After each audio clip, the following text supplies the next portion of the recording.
Você tem medo da morte? Você se sente confortável quando o tema da conversa é sobre morte? Você está preparado para lidar com a morte?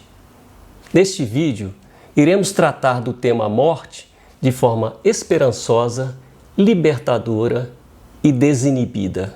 Fique comigo.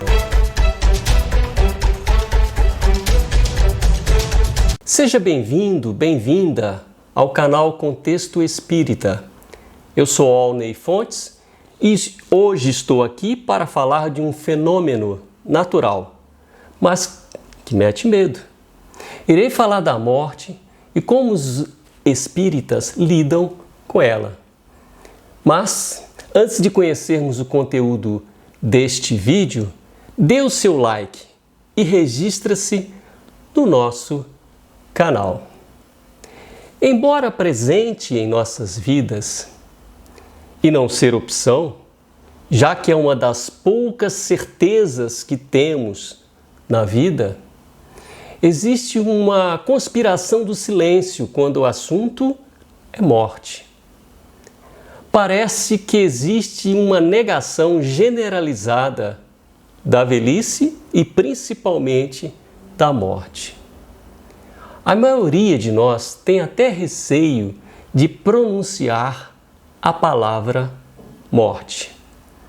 Sempre que uma pessoa morre, falamos que a pessoa faleceu, veio a óbito, virou estrelinha, já não está entre nós ou fez a passagem. Dá para perceber claramente que a morte é um tabu social. Um tema a ser evitado. E este tabu está justamente no desconhecimento sobre o que virá depois da morte. É o medo. Para muitos, a morte é um mistério incompreensível. São raras as pessoas que agem de forma impassível diante da morte, como Sócrates. Quando o júri de Atenas condenou Sócrates à morte, ele recebeu a notícia de sua mulher: Sócrates, os juízes te condenaram à morte. E Sócrates respondeu calmamente: eles também estão condenados. Sua mulher retrucou: mas é uma sentença injusta. E Sócrates finalizou a conversa: preferias que foste justa? Sócrates conhecia o mistério da morte e o que ela reserva para as pessoas justas e injustas. Sêneca, outro filósofo grego, apresentava a morte como o tema central de seus livros. Ele defendia que aprender a morrer é essencial para aprender a viver. Inevitavelmente, mais cedo ou mais tarde, a morte surge em nossas vidas, pois iremos enfrentá-la ou vê-la acontecer. O primeiro passo para a aceitação da morte é entendê-la como um processo natural que ocorre com tudo que existe. Os seres humanos, os animais, as plantas morrem, mas os planetas também morrem, assim como as estrelas. Há 2000 anos, Jesus ensinou ao mundo os princípios da educação para a morte. Exemplificou a própria imortalidade ressuscitando seu corpo espiritual e não o seu corpo de carne e osso, a fim de retirar de nós o receio da morte.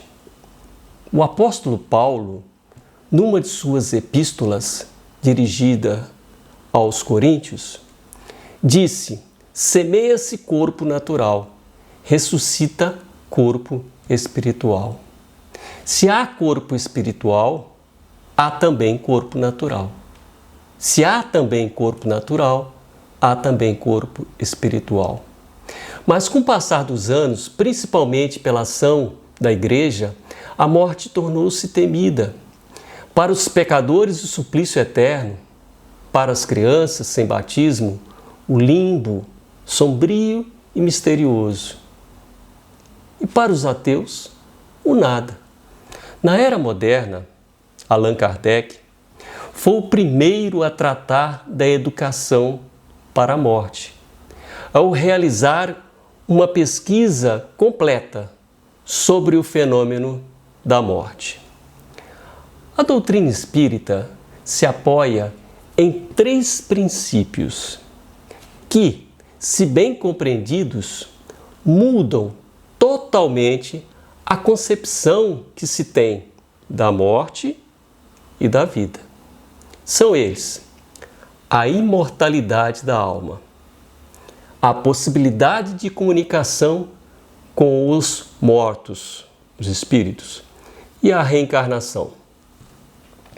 Segundo o pesquisador e espírita Hermínio Miranda, o Livro dos Espíritos reinventou a morte.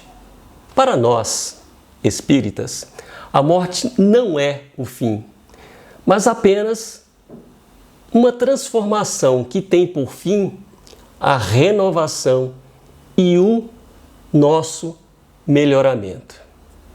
É bom ressaltar que os diferentes graus de apego à matéria, do estado moral das pessoas, do suicídio e de diferentes situações podem determinar uma passagem tranquila ou dolorosa para o mundo espiritual. Quando ocorre a morte do corpo físico, inicia-se o processo de desencarnação, que é o desligamento definitivo da alma que estava ligada ao corpo físico. Desta forma, o espírito eterno se liberta do corpo físico. Portanto, morte e desencarnação são fenômenos distintos, porém interligados. Com a desencarnação, continua-se a viver em outra dimensão, para nos prepararmos para uma nova reencarnação. O tema reencarnação será apresentado em outro vídeo, dos muitos que faremos. Contudo, é possível adiantar que existem inúmeras provas da sobrevivência do espírito, da alma e da reencarnação, tais como as experiências de quase morte, pesquisas acadêmicas sobre a reencarnação, comunicações mediúnicas, terapia de regressão a vidas passadas e a transcomunicação instrumental. Por todo este conhecimento é que os espíritas lidam melhor com a morte. Quando se sabe o significado da vida, há grandes possibilidades de se viver melhor e de se educar não só para uma existência, mas também para a morte e para a vida que é eterna. E como podemos nos educar para a morte? Evangelização, de acordo com o Evangelho segundo o Espiritismo, de nossas crianças e nosso testemunho, estudo das obras da codificação espírita, estudo dos processos de encarnação e desencarnação, estudo das leis divinas, principalmente das leis de causa e efeito, da liberdade, da destruição, do progresso e da lei de justiça, amor e caridade. Tudo conforme os ensinamentos da doutrina espírita. Segundo Herculano Pires, educar para a morte é preparar os homens para a passagem natural do mundo material para o mundo espiritual. É necessário arrancar da mente humana a visão equivocada da morte como escuridão, solidão e medo, substituindo esse fantasma do terrorismo religioso pela visão superior de que a verdadeira vida não é deste mundo. E aí? Vamos tratar de nosso plano funeral sem medos e sem receios? Se o conteúdo que eu lhe apresentei foi útil, inscreva-se no nosso canal. Compartilhe esse vídeo com seus amigos.